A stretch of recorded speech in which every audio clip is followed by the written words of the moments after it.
नमस्कार। सिंपली सियासत में एक बार फिर बात करेंगे सेंट्रल विस्टा प्रोजेक्ट के बारे में। सेंट्रल विस्टा प्रोजेक्ट पर मैंने पहले भी एक रिपोर्ट बनाई थी और उसको आप लोगों ने काफ़ी सराहा भी था। और ये दूसरी बार जो रिपोर्ट बनाने की ज़रूरत इसलिए बनी है क्योंकि इस योजना को लेकर अब देश के बड़े अधिकारियों का विरोध सामने आ रहा है। और ये अधिकारी पूर्व आईएएस ऑफिसर्स, ये पूर्व आईपीएस ऑफिसर्स, आईएफएस ऑफिसर्स रहे हैं और इनका एक ग्रुप है कॉन्स्टिट्यूशनल कंडक्ट। और उस ग्रुप के वेबसाइट पर इन्होंने प्रधानमंत्री के नाम एक खुली चिट्ठी जारी कर दी है। उसके बाद से ये विवाद एक बार फिर मुखर हो गया है कि क्या ये योजना देश हित में है, क्या ये योजना इस तरीके की योजना के लिए जो मान्य तौर तरीके हैं उसके तरह से ये योजना आगे बढ़ रही है, या फिर इसको लेकर जो सवाल उठाए हैं इस संगठन ने, इस ग्रुप ने, वो सवाल भी गौर करने लायक है।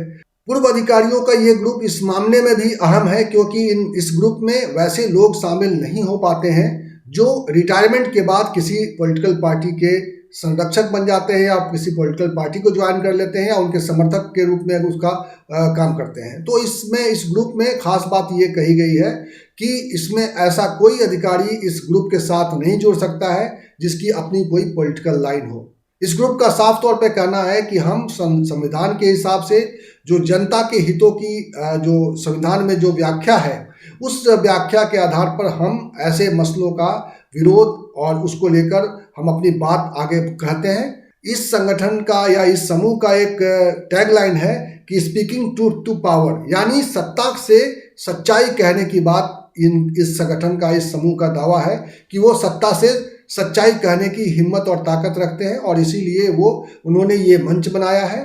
और इन्होंने प्रधानमंत्री के नाम एक लंबी खुली चिट्ठी लिखी है जिसमें कई तरह के ऐतराज हैं इनके इस योजना को लेकर, इस योजना के टाइमिंग को लेकर, इस योजना में होने वाले भारी खर्च को लेकर, और इसके अलावा और बहुत सारी बातें हैं। उस पर मैं डिटेल्स में आगे इस वीडियो में चर्चा करूंगा, लेकिन उससे पहले मैं आपसे अनुरोध करूंगा कि अगर आपने अभी तक हमारा ये चैनल सब्सक्राइब नहीं किया है तो प्लीज़ इसे सब्सक्राइब कर लीजिए और इसके जो भी पहलू हैं उस पर अगर आप अपनी कोई बात कहना चाहते हैं तो उस पर कमेंट भी कीजिए।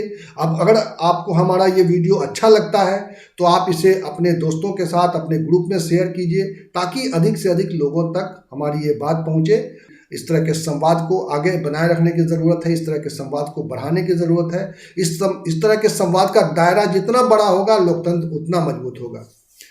तो आइए अब हम बात शुरू करते हैं। सबसे पहला ऐतराज जो इस संगठन ने और बड़ा ऐतराज जो जताया है वो ये है कि इस संगठन जो संस्था बन रही है, जो संसद का निर्माण हो रहा है, उसकी जो आधारशिला प्रधानमंत्री ने रखी है, उसकी नींव प्रधानमंत्री ने रखी है, वो गलत है और प्रोटोकॉल उसका प्रधानमंत्री का प्रोटोकॉल के तहत वो नहीं बनता है। चूंकि संसद की आधारशिला रखी जा रही है, नई संसद का निर्माण होना है और नई संसद में या पहले भी जो संसद है उसमें लोकसभा, राज्यसभा और सेंट्रल हॉल तीनों होते थे और इन सब का मुखिया के तौर पे राष्ट्रपति ही इसका एक प्रोटोकॉल बनता है। राष्ट्रपति को ही ये अधिकार है इस तरह के संस्था का अगर कुछ बनता है तो उसकी आधारशिला राष्ट्रपति को रखनी चाहिए, ये इस संगठन का कहना है। तो ये एक बड़ी बात है अपने आप में। इसके अलावा जो दूसरी बड़ी बात है, इस संगठन ने कहा है कि सरकार आमतौर पे जो असहमति के स्वर होते हैं, असहमति के जो तर्क होते हैं उसको इग्नोर कर देती है। तो अब सरकार को ये तरीका, ये रवैया बदल देना चाहिए और असहमतियों पर चर्चा करनी चाहिए, असहमतियों पर गौर करना चाहिए। अब ये सिस्टम बदल जाना चाहिए। तो आप समझ सकते हैं कि जो इन अधिकारियों का विरोध का लेवल क्या है और इन अधिकारियों ने किन किन बातों पर अपना विरोध दर्ज कराया है। हालांकि विरोध तो इसका कांग्रेस के नेता भी कर रहे हैं। दिग्विजय सिंह ने कई ट्वीट्स किए इसको लेकर, चिदम्बरम का विरोध भी हमारे सामने आया और भी कई नेताओं का बयान इसको लेकर है। कमल हासन जो दक्षिण भारत के नेता हैं और पहले अभिनेता थे और अब नेता वो बन गए हैं और राजनीतिक पार्टी उन्होंने शुरू की है, तो उनका भी विरोध सामने आया। और लेकिन इस विरोध का बहुत मायने हैं क्योंकि ये सारे अधिकारी भारत सरकार के और राज्यों में, अलग अलग राज्यों में प्रमुख पदों पर रहे हैं, वो अपने मामले में विशेषज्ञ रहे हैं और उनकी आपत्ति है। उन आपत्तियों पर चर्चा करना इस वक्त जरूरी है। और क्या इस पर चर्चा हो रही है? क्या सरकार ऐसे विरोध को लेकर किसी तरह की संजीदगी, किसी तरह की गंभीरता दिखा रही है? ये भी एक बड़ा सवाल है।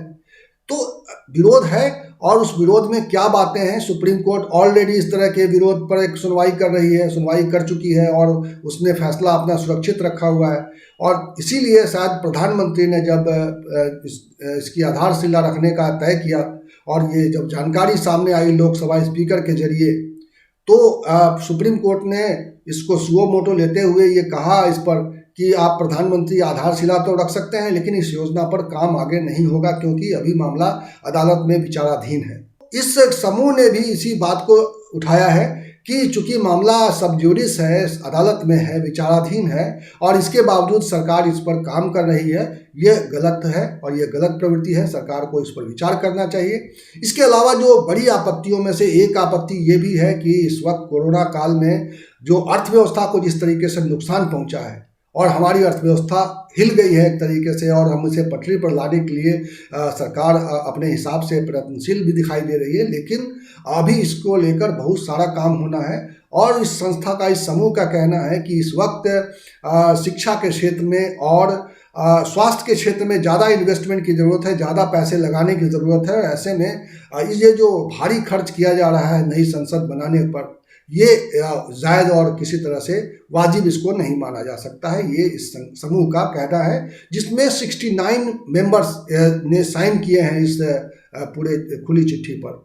ये जो 69 गाड़ी है प्रमुख पदों पर है। मैं बार बार कह रहा हूँ कि इनके पास अपने काम करने का अनुभव है, अपने क्षेत्रों में इन्होंने काम किया है, सरकार की मदद की है, सरकार के साथ मिलकर काम किया है और ये रिटायर हो चुके हैं। और रिटायर होने के बाद ये महसूस कर रहे हैं कि ये जो काम हो रहा है संसद भवन के निर्माण का, इसमें व्यवस्था के तहत काम नहीं हो रहा है। इन्होंने आपत्ति जताई है कि जो जिस तरीके का एनवायरमेंटल इश्यूज हैं इस प्रोजेक्ट में जुड़े हुए हैं, उसको लेकर भी सरकार की नीयत और ये जो काम हो रहा है इसको लेकर वो सही तरीके से नहीं हो रहा है। इसने कहा है कि जिस तरीके से प्रोजेक्ट को लेकर सलाहकार चुनने से लेकर इस प्रोजेक्ट को आगे बढ़ाने का जो काम हो रहा है या इस पर जो मंजूरियां लेने का जो काम हो रहा है, उसमें पूरी तरह से सफाई नहीं बरती जा रही है। ये एक चिंता का विषय है। इस समूह ने साफ तौर पर इस पर एतराज किया है।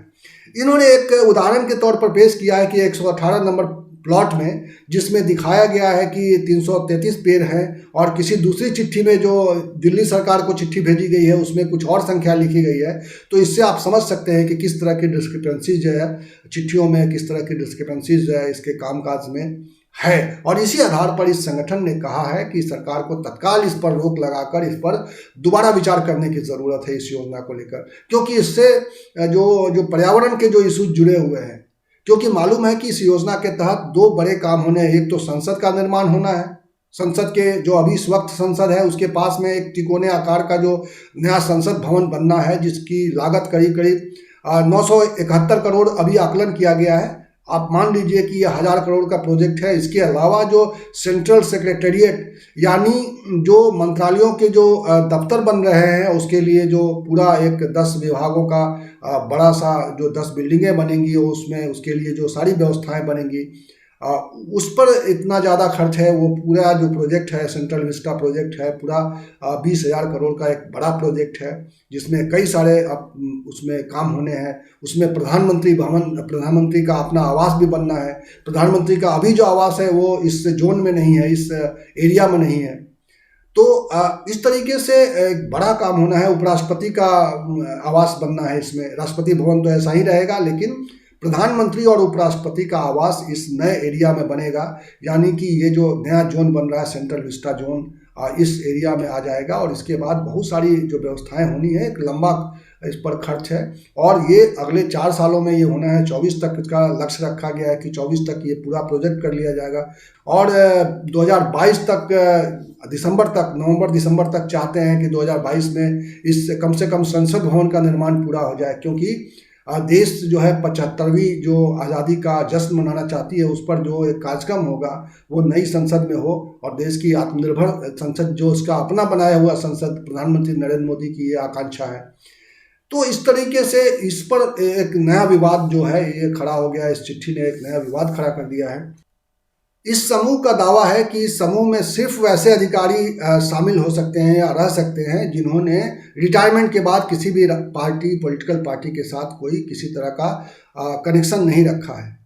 यानी निष्पक्ष लोग हैं, किसी भी पार्टी के साथ इनका कोई अटैचमेंट नहीं है। ऐसे ये पूर्व अधिकारी हैं जो किसी भी पार्टी के लिए काम नहीं करते हैं, किसी भी पार्टी का के प्रति समर्थन नहीं रखते हैं। इनका समर्थन सिर्फ और सिर्फ भारत के संविधान के साथ है, और ये भारत के संविधान के साथ सुर में सुर मिलाकर सत्ता के सामने सच्चाई लाने का इनका लक्ष्य है, और इसी उद्देश्य से ये संगठन, ये समूह काम करता है। और इन्होंने जो सरकार को यानी प्रधानमंत्री को जो खुली चिट्ठी लिखी है, उसमें भी इस बात का उल्लेख है। मैं इस चिट्ठी का जो शुरुआती जो लाइन है उसको मैं आपको पढ़ के सुनाना चाहता हूं कि इन्होंने किस तरह से अपनी बात शुरू की है। वो स्क्रीन पर इस वक्त आपको दिखाई दे रहा है कि इन्होंने किस तरह से प्रधानमंत्री को जो चिट्ठी लिखी है, और शुरुआत की जो लाइनें हैं वो उसका जो है किस तरीके का तेवर है, उस तेवर के साथ इन्होंने इस पूरी योजना का विरोध किया है। इस संगठन ने यह भी कहा है कि इस योजना को जारी रखने पर सरकार को एक बार फिर से विचार करना चाहिए।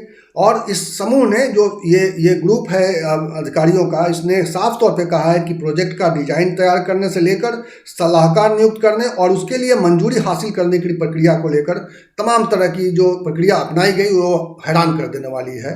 वो उन्होंने एक इस तरह का वर्ड यूज़ किया है कि ये हैरानी होती है कि इस तरह से नियमों का उल्लंघन करके इस प्रोजेक्ट को आगे बढ़ाया जा रहा है। कॉन्स्टिट्यूशनल कंडक्ट ग्रुप ने कहा है कि इस तरह की योजना को लेकर एक बार पब्लिक से चर्चा होनी चाहिए। इस पर जो विशेषज्ञ हैं, तमाम इस तरह के चीज़ों पर जो विशेषज्ञता रखते हैं, उनके साथ ये पूरा मामला डिस्कस होना चाहिए था, और इसके बाद ही इस योजना पर आगे बढ़ने की ज़रूरत थी। लेकिन इस तरह से पब्लिक प्रीव्यू में ये योजना आई नहीं, और सरकार एक तरफा इस पर काम कर रही है। इस पूरे मसले पर ये था हमारा वीडियो। आप से अनुरोध है कि आप हमारा पिछला वीडियो जो सेंट्रल विस्टा प्रोजेक्ट को लेकर मैंने बनाया था उसे आप ज़रूर देखिएगा। और इस वीडियो में फ़िलहाल इतना ही। इसी तरह की वीडियो के साथ, इसी तरह की कहानी के साथ मैं आपके सामने फिर आऊँगा। तब तक के लिए नमस्कार, धन्यवाद।